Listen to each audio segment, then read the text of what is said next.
Thank you, Ms. Martinek. Our final witness is Becky Garretson, president of the Wetumpka Tea Party in Alabama. Ms. Garretson, you're recognized for 5 minutes. Good morning. Thank you for inviting me to be here today. I'd like to begin with a brief statement. I know that you're primarily interested in hearing about the abuses of the Internal Revenue Service, but I believe it's critically important that you understand just not what these abuses were, but what exactly the IRS was trying to stifle.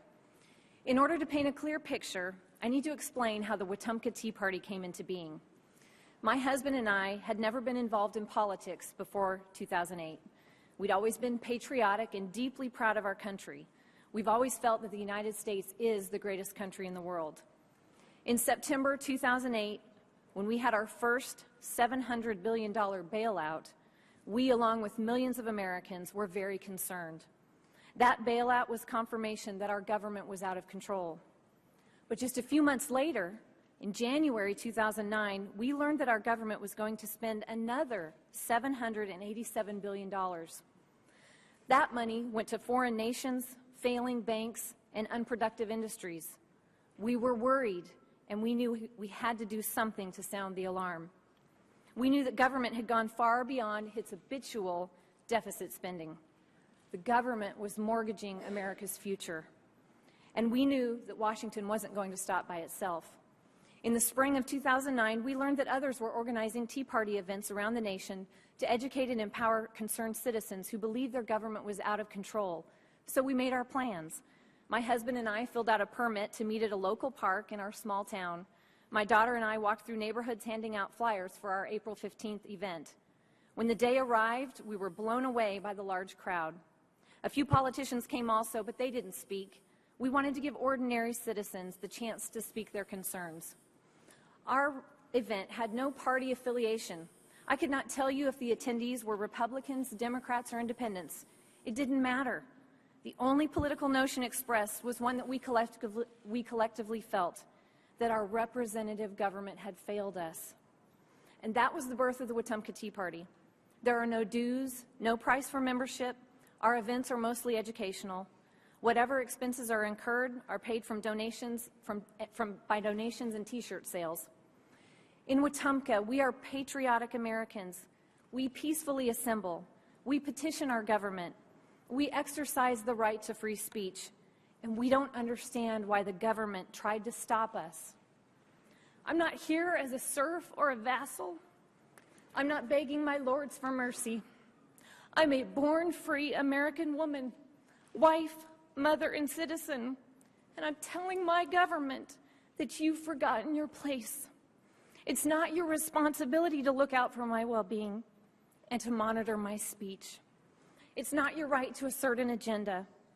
Your post, the post that you occupy, exists to preserve American liberty.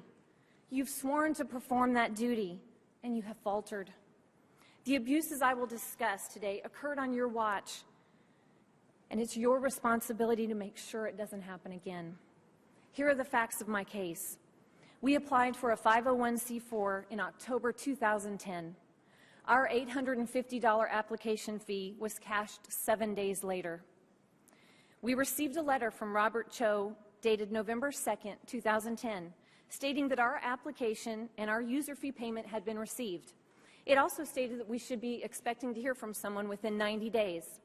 However, the IRS did not initiate any contact with us for another 459 days.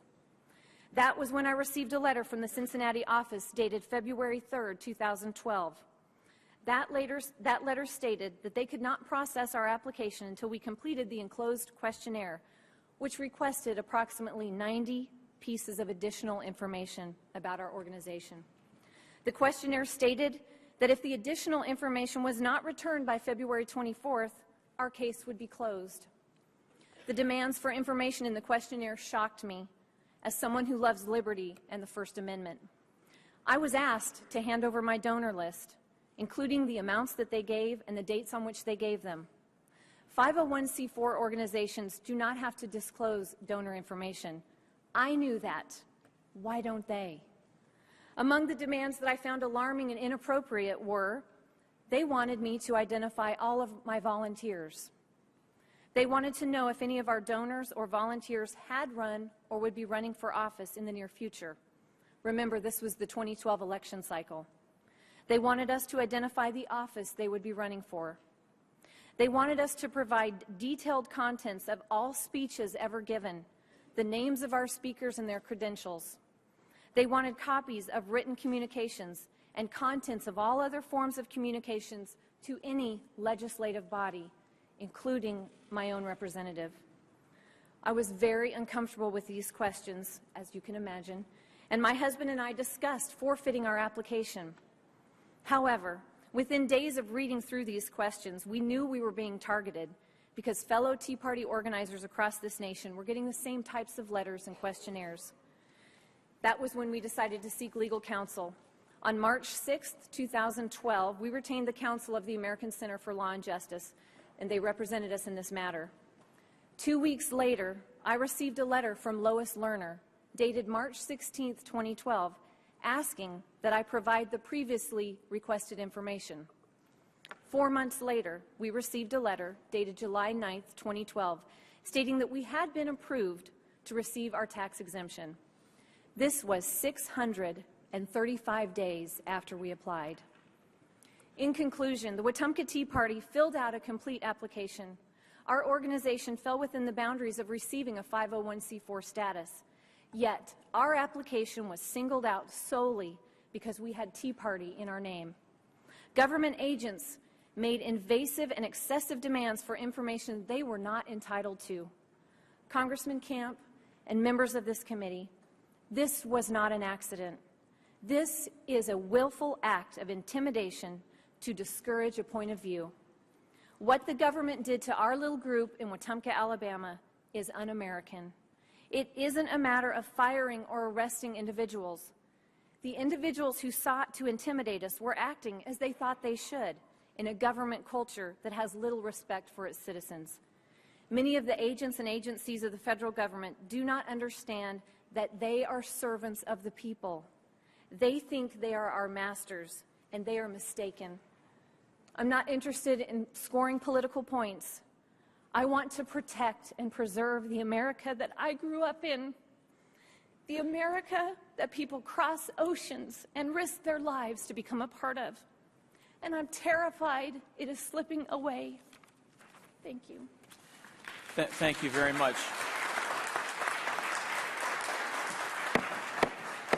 Thank you, Ms. Gerritsen. We'll now move